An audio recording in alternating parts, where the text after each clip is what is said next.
मेरे बेटे अंश की आज शादी है। घर मेहमानों से भरा पड़ा है। हर तरफ शादी की तैयारियां चल रही हैं। यद्यपि मैं इस घर का मुखिया हूँ, लेकिन अपने ही घर में मेरी हैसियत सिर्फ एक मूक दर्शक की बनकर रह गई है। आज मेरे पास ना पैसा है, ना परिवार में कोई प्रतिष्ठा, क्योंकि घर के नौकरों से लेकर रिश्तेदारों तक को इस बात की जानकारी है। इसलिए सभी मुझसे बहुत रूखे ढंग से पेश आते हैं। बहुत अपमानजनक है यह सब, लेकिन मैं क्या करूं? अपने ही घर में उस अपमानजनक स्थिति के लिए मैं खुद ही तो जिम्मेदार हूँ। फिर मैं किसे दोष दूं? क्या श्वेता, मेरी पत्नी, इसके लिए जिम्मेदार है? अंदर से एक हूक सी उठी और इसी के साथ मन ने कहा, उसने तो तुम्हें पति का पूरा सम्मान दिया, पूरा आदर दिया, लेकिन तुम शायद उसके प्यार, उसके समर्पण के हकदार नहीं थे। श्वेता एक बहुत कुशल गृहिणी है, जिसने कई सालों तक मुझे पत्नी का निश्चल प्यार और समर्पण दिया, पर मैं ही नादान था जो उसकी अच्छाइयाँ कभी समझ नहीं पाया। मैं हमेशा उसकी आलोचना करता रहा, उसे मानसिक रूप से प्रताड़ित करता रहा। अपने प्रति उसके लगाव को हमेशा मैंने ढोंग समझा। मैं सारा जीवन मौज मस्ती करता रहा और वह मेरी अय्याशियों को घुट घुट कर सहती रही, मेरे अपमान व अपमानपूर्ण व्यवहार को सहती रही। वह एक सीधी सादी सुशील महिला थी और उसका संसार सिर्फ मैं और उसका बेटा अंश थे। वह हम दोनों के चेहरों पर मुस्कुराहट देखने के लिए कुछ भी करने को हमेशा तैयार रहती थी, लेकिन मैं अपने प्रति उसकी उस अटूट चाहत को कभी समझ न पाया। मैं कब विगत दिनों की खट्टी मीठी यादों की लहरों में बहता चला गया, मुझे पता भी नहीं चला था। उन दिनों में कॉलेज में नया नया आया था। वरिष्ठ छात्र रैगिंग कर रहे थे। एक दिन मैं कॉलेज में अभी घुसा ही था कि एक दूध की तरह गोरी, अति आकर्षण नैन नखरा वाली लड़की कुछ घबराई और परेशान सी मेरे पास आई और सकुचाते हुए मुझसे बोली, आप बीए प्रथम वर्ष में हैं ना? मैं भी बीए प्रथम वर्ष में हूँ। वह जो सामने छात्रों का झुंड बैठा है, उन लोगों ने मुझसे कहा है कि मैं आपका हाथ थामे इस मैदान का चक्कर लगाऊं। अब वे सीनियर हैं, उनकी बात नहीं मानी तो नाहक मुझे परेशान करेंगे। हाँ हाँ, मेरा हाथ आप शौक से थामिए, चाहे तो जिंदगी भर थामे रहिए, बंदे को कोई परेशानी नहीं होगी। तो चलें, चक्कर लगाएं। मेरी इस चुटकी पर शर्म से सिंदूरी होते उस कोमल चेहरे को मैं देखता रह गया था। मैं अब तक कई लड़कियों के संपर्क में आ चुका था, लेकिन इतनी शर्माती सकुचाती सुंदरता की प्रतिमूर्ति को मैंने पहली बार इतने करीब से देखा था। उसके मुलायम हाथ को थामे मैंने पूरे मैदान का चक्कर लगाया था और फिर ताली बजाते छात्रों के दल के सामने आकर मैंने उसका कांपता हाथ छोड़ दिया था कि तभी उसने नजरें जमीन में गड़ाकर मुझसे कहा था, आई लव यू, और कहते ही वह सुबक सुबक कर रो पड़ी थी और मैं मुस्कुराता हुआ उसे छोड़कर क्लास में चला गया था। बाद में मुझे पता चला था कि उस सुंदर लड़की का नाम श्वेता था और वह एक प्रतिष्ठित धनाढ्य परिवार की लड़की थी। उस दिन के बाद जब कभी भी मेरा उससे सामना होता, मुझसे नजरें मिलाते ही वह घबरा कर अपनी पलकें झुका लेती और मेरे सामने से हट जाती। उसकी इस अदा ने मुझे उसका दीवाना बना दिया था। मैं क्लास में कोशिश करता कि उसके ठीक सामने बैठूं। मैं उसका परिचय पाने और दोस्ती करने के लिए बेताब हो उठा था। मेरे चाचा जी की लड़की नेहा, जो मेरी ही क्लास में थी, वह श्वेता की बहुत अच्छी सहेली थी। मैंने नेहा के सामने श्वेता से दोस्ती करने की इच्छा जाहिर की और नेहा ने एक दिन मुझसे उसकी दोस्ती करा दी थी। धीरे धीरे हमारी दोस्ती बढ़ गई और श्वेता मेरे बहुत करीब आ गई थी। मैं जैसे जैसे श्वेता के करीब आता जा रहा था, वैसे वैसे मुझे निराशा हाथ लगती जा रही थी। मैं स्वभाव से बेहद बातूनी, जिंदादिल, मस्तमौला किस्म का युवक था, लेकिन श्वेता अपने नाम के विपरीत वह बेहद भावुक किस्म की गंभीर लड़की थी। कुछ ही समय में वह मेरे बहुत करीब आ चुकी थी और मैं उसकी जिंदगी का आधार स्तंभ बन गया था, लेकिन मैं उसके निरस स्वभाव से ऊबने लगा था। वह मितभाषी थी। जब भी मेरे पास रहती, होंठ सिले रहती। जहाँ मैं हर वक्त खुलकर हंसता रहता था, वहीं वह हर वक्त गंभीरता का आवरण ओढ़े रहती। दिन गुजरने के साथ जैसे जैसे उसके व्यक्तित्व का यह पहलू मेरे सामने आ रहा था, वैसे वैसे उसके प्रति मेरा मोह भंग होता जा रहा था। जहाँ वह मानसिक रूप से दिन पर दिन मेरे करीब आती जा रही थी, वहीं मैं जानबूझकर अपने आप को उससे दूर करता जा रहा था, क्योंकि मैं जानता था कि उसके और मेरे रिश्ते का कोई भविष्य नहीं है। मुझे एहसास होता जा रहा था कि यदि हमने शादी कर ली तो मैं उसके साथ कभी सुखी नहीं रह पाऊंगा। यह सोचकर मैंने धीरे धीरे उससे मिलना कम कर दिया। लेकिन नेहा से मुझे पता चला कि मेरे इस रवैये से वह बहुत दुखी और परेशान रहने लगी थी, क्योंकि वह मुझसे भावनात्मक तौर पर जुड़ चुकी थी। नेहा ने तो मुझे यह भी बताया कि अगर मैं श्वेता से शादी नहीं करूंगा तो वह अपनी जान दे देगी, लेकिन किसी और लड़के से शादी नहीं करेगी। नेहा की इस बात से मैं परेशान हो गया था और एक दिन श्वेता को मैंने अपने और उसके विरोधाभास के बारे में बताया कि हम दोनों के स्वभाव में जमीन आसमान का अंतर होने की वजह से वह कभी मेरे साथ सुखी नहीं रह पाएगी। इसलिए बेहतर यही होगा कि हम अपने रास्ते अलग कर लें। मेरी इस बात को सुनकर श्वेता बहुत रोई थी और उस दिन घर जाकर उसने अपने दोनों हाथों की नसें काटकर खुदकुशी करने का प्रयास किया था। उस दिन श्वेता के घर वालों को मेरी और श्वेता की दोस्ती के बारे में पता चल गया। अगले ही दिन उसके घर वाले उसकी और मेरी शादी का प्रस्ताव लेकर मेरे माता पिता से मिले थे। नेहा ने मेरी और श्वेता की दोस्ती के बारे में पहले ही मेरे माता पिता को सब कुछ बता दिया था।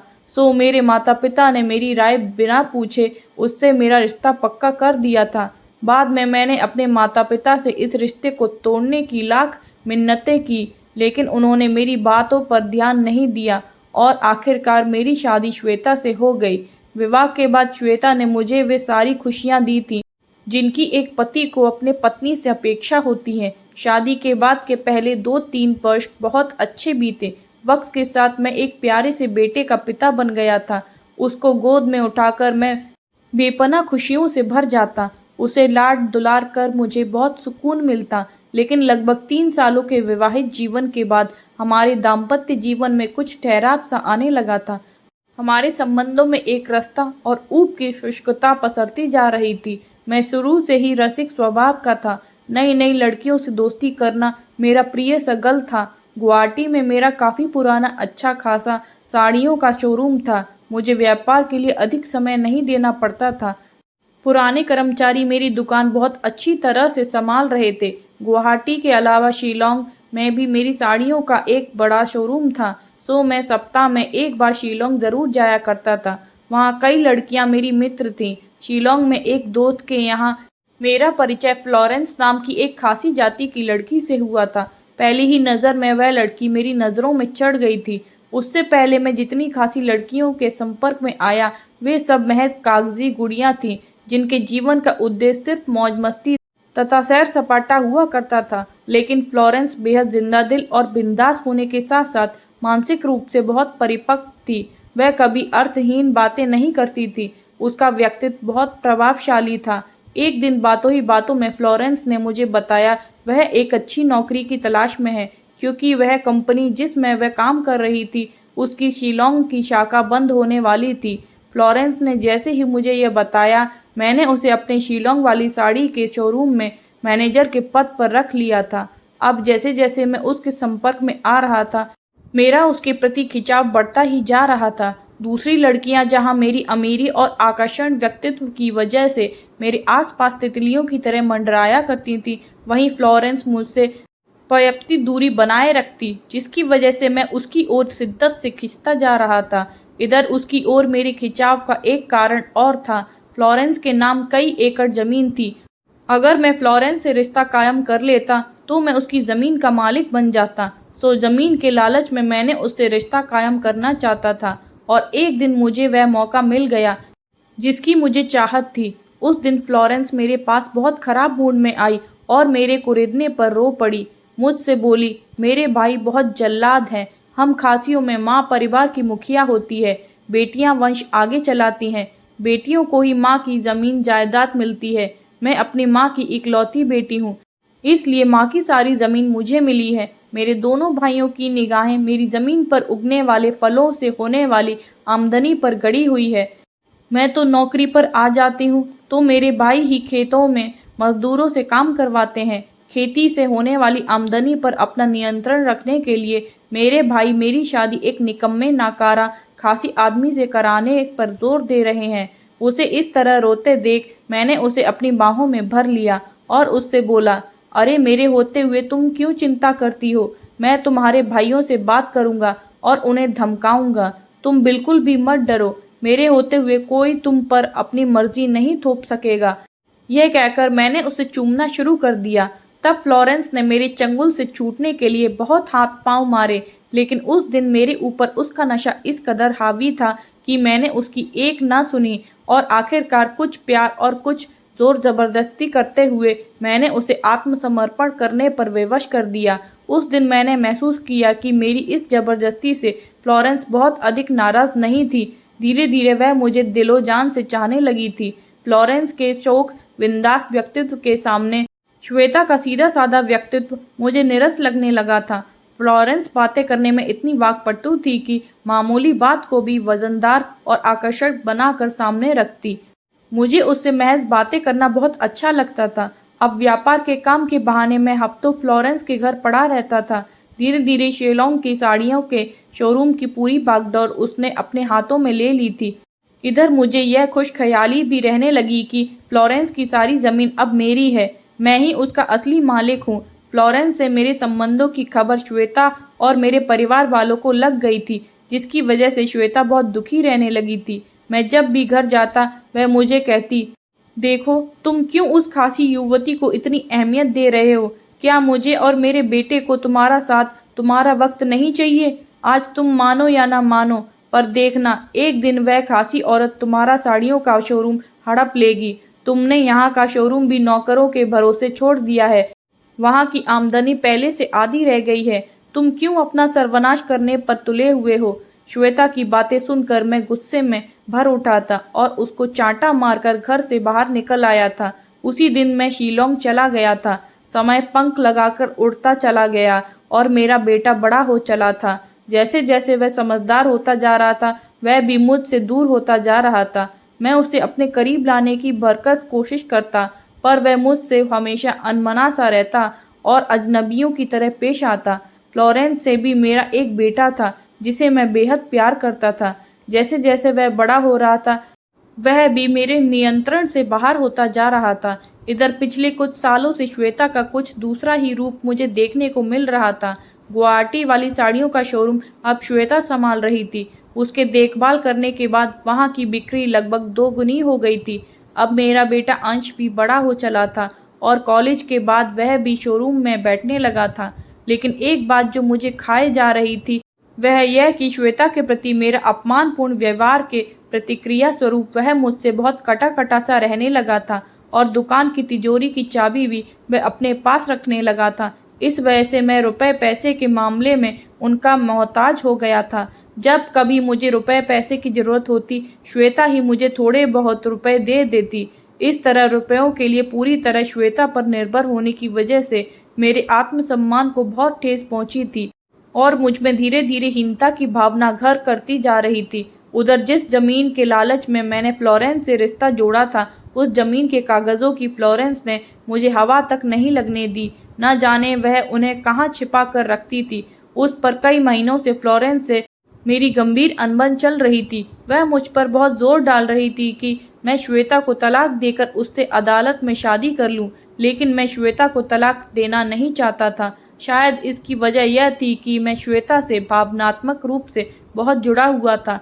इस वजह से फ्लोरेंस और मुझ में झगड़ा बढ़ता ही गया और एक दिन फ्लोरेंस और उसके बेटे हनी ने मिलकर शिलोंग वाली साड़ियों के शोरूम पर पूरी तरह से अपना कब्जा जमा लिया था। मैं जब भी शिलोंग वाले शोरूम में जाता, हनी मुझे तिजोरी को हाथ तक न लगाने देता। अब मुझे एहसास होने लगा था कि फ्लोरेंस के साथ रिश्ता कायम करके मैंने ज़िंदगी के हर क्षेत्र में नुकसान उठाया था। फ्लोरेंस की वजह से मैंने श्वेता और अंश की उपेक्षा और अवहेलना की। मैंने अपनी पत्नी की उपेक्षा की, जिसकी वजह से मेरे बेटे ने मुझे कभी पिता का आदर मान नहीं दिया और मैं अपने ही घर में बेगाना बनकर रह गया। फ्लोरेंस से रिश्ता रखने की वजह से मेरे परिवार वालों ने मुझे पुश्तैनी संपत्ति से बेदखल कर उसे श्वेता और अंश के नाम कर दिया था। मेरी लापरवाही के चलते मेरा गुवाहाटी का शोरूम भी श्वेता और अंश के कब्जे में चला गया था।